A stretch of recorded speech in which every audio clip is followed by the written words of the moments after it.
अभी हमने इसके पहले वीडियो में जो है वो सेकंड नंबर का क्वेश्चन पढ़ा था शिवलाल की बुक का। अब हम थर्ड क्वेश्चन को कवर करते हैं इस वीडियो में।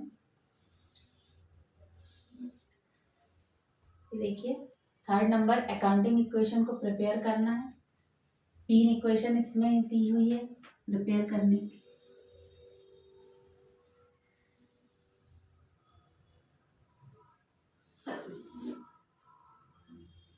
पहले इसका फॉर्मेट बना लेते हैं। Transactions,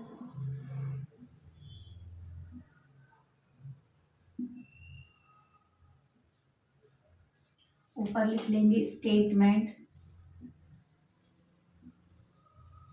showing accounting transaction, accounting equation.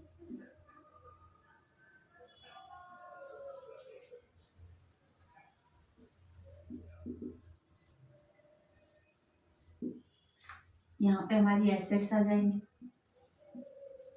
Is equal to capital. थोड़ा दूर से ले लेते हैं क्योंकि क्वेश्चंस में ज़्यादा चीज़ें दिख रही हैं। Asset side plus liability.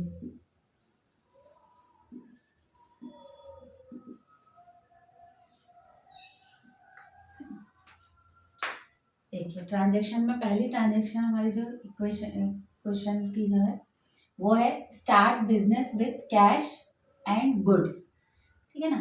तो पहले ही बताया था कि बिजनेस स्टार्ट करते समय जो भी चीज़ें लगाई जाती है, कैश, गुड, फर्नीचर, वो सारे कैपिटल होते हैं ना। तो सबसे पहले फर्स्ट इक्वेशन हम लिख लेते हैं, बिजनेस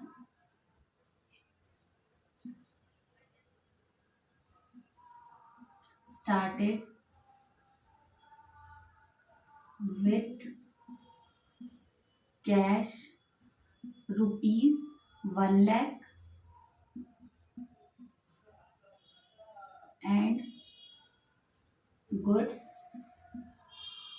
rupees 20,000।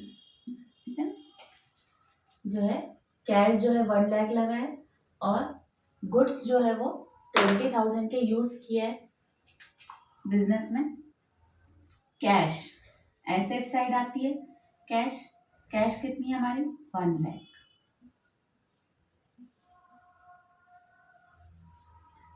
और गुड्स यूज किया है उसमें बिजनेस में स्टार्ट करते समय, तो गुड्स को हम स्टॉक बोलेंगे, स्टॉक प्लस करेंगे 20,000 के स्टॉक उसने यूज किया है। तो हमारी कैपिटल कितने की हो जाती है जब बिजनेस स्टार्ट कर रहे हैं। तो हमारी कैपिटल, अभी तक तो हमने दोनों क्वेश्चन में जो है वो सिंगल चीज पढ़े कि सिर्फ कैश उसने लगाया, लेकिन इस क्वेश्चन में उसने गुड्स भी यूज किया। तो जो भी टोटल अमाउंट आएगा, ठीक है ना, 1,20,000 है ना, 1 लाख प्लस 20,000, 20,000 ये हमारी हो जाएगी कैपिटल। है ना, जितनी चीजें वो स्टार्ट करते समय यूज कर रहा है, जितनी एसेट्स, वो सब कैपिटल कहलाएगी। और यहाँ पर लाइबिलिटी अभी कुछ भी नहीं है और चीजें नहीं है लाइबिलिटी में।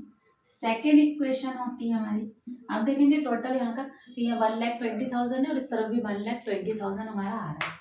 सेकेंड इक्वेशन है sold goods worth 10,000 for cash rupees 12,000। इसको दो पार्ट में देख लेते हैं, है ना। दो चीजें हुई है एक साथ कि पहले तो उसने जो है गुड्स सोल्ड किया है कितना का 10,000 का, ठीक है ना। तो हमारे पास से गुड्स कितने का गया हुआ है 10,000 का गुड्स चला गया। और उसने जो है जिसमें गुड्स सोल्ड किया है उस पर उसको कैश मिला है 12,000 का, ठीक है ना। तो गुड्स की कॉस्ट कितनी है 10,000 और कैश कितना आया है 12,000, ठीक है। तो सबसे पहले लिख लेते हैं सोल्ड गुड्स,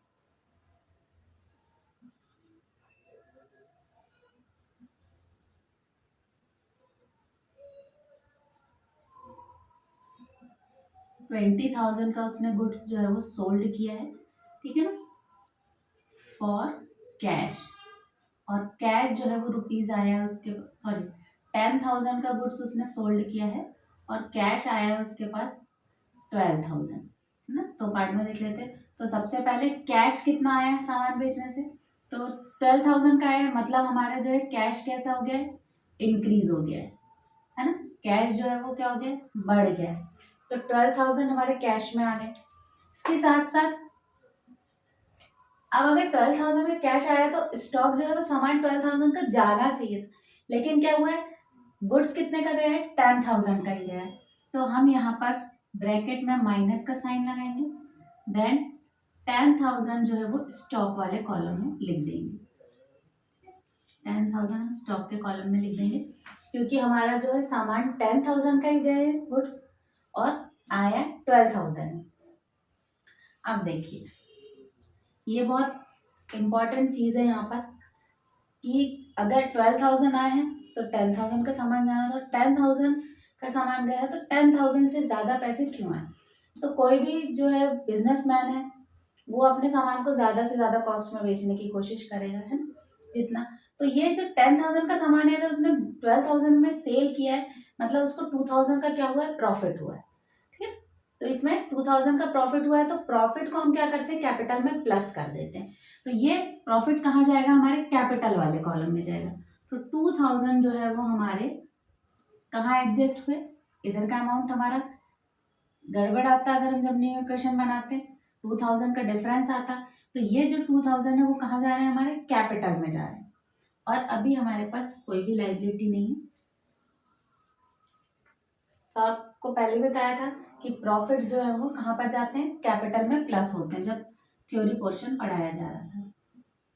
न्यू इक्वेशन, तो इसमें हम 12,000 को क्या करेंगे, प्लस करेंगे, क्योंकि हमारा कैश जो है वो बढ़ा है। तो 1,12,000 हमारा कैश हो गया, है ना। स्टॉक जो है वो हमारे 20,000 के स्टॉक्स थे। ठीक, सामान जाने से हमारे पास स्टॉक कितने के बचे, 10,000 के स्टॉक बचे। और हमारी कैपिटल जो है वो 2,000 से इंक्रीज हो गई है, तो 1,22,000। अगर हम दोनों साइड को प्लस करते हैं, 1,12,000 और 10,000 यानी 1,22,000 होता है। और इस साइड भी हमारी लाइबिलिटी साइड 1,22,000 ही है। थर्ड ट्रांजेक्शन देखते हैं।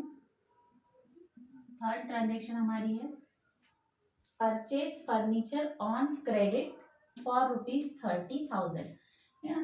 फर्नीचर खरीदा है और क्रेडिट में खरीदा है, तो हम लिख देंगे परचेज फर्नीचर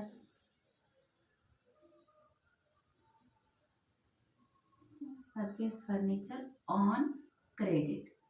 क्रेडिट में फर्नीचर को परचेज किया है, कितने का, फॉर ₹30,000। 30,000 का उसने फर्नीचर जो है वो परचेज किया है। तो फर्नीचर क्रेडिट में है, इसलिए कैश कम नहीं हुआ है, तो हम कैश में कुछ नहीं हुआ। फिर फर्नीचर परचेज किया है, यदि गुड्स परचेज करता तो यहाँ पर स्टॉक बढ़ जाता, लेकिन इसने नहीं किया है।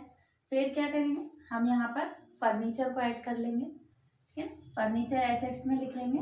पहले फर्नीचर नहीं था तो यहाँ 0 0 0, और फर्नीचर हमारा आया है 30,000 का। अब हम इस कॉलम में लिख देंगे फर्नीचर के 30,000। अब हम लाइबिलिटी साइड देखते हैं, लाइबिलिटी साइड कैसे करेंगे। तो कैपिटल जो है वो अभी हमारी इसमें कोई फर्क नहीं आया है, और फर्नीचर जो है वो क्रेडिट में खरीदा है, इसलिए हमारे जो है क्रेडिटर बढ़ गए हैं। ठीक है, तो हमारे क्रेडिटर्स बढ़ गए, पहले नहीं थे। अब हम क्रेडिटर्स में कितने डाल देंगे, 30,000 यहाँ पर लिखेंगे। न्यू इक्वेशन बनाते हैं।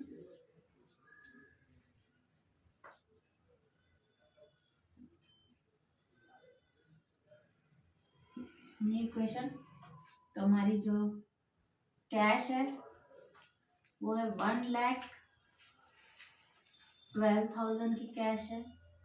ठीक है, जो स्टॉक है वो 10,000 का स्टॉक है। फर्नीचर है 30,000 का। फिर हमारी कैपिटल जो है वो 1,22,000 की है और हमारे जो क्रेडिटर्स हैं वो है 30,000 की। 1,12,000 की, 12,000 का कैश है।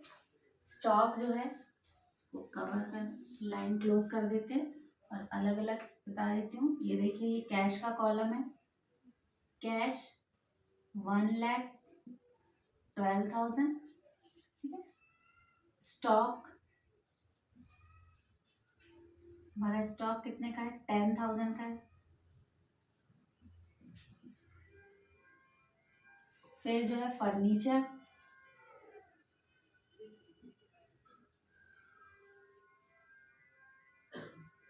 फर्नीचर जो है वो 30,000 के हैं।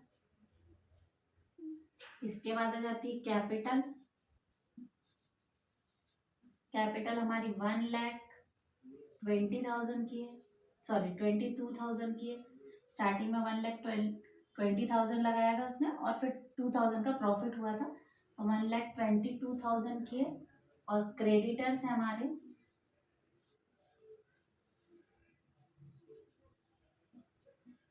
30,000 के।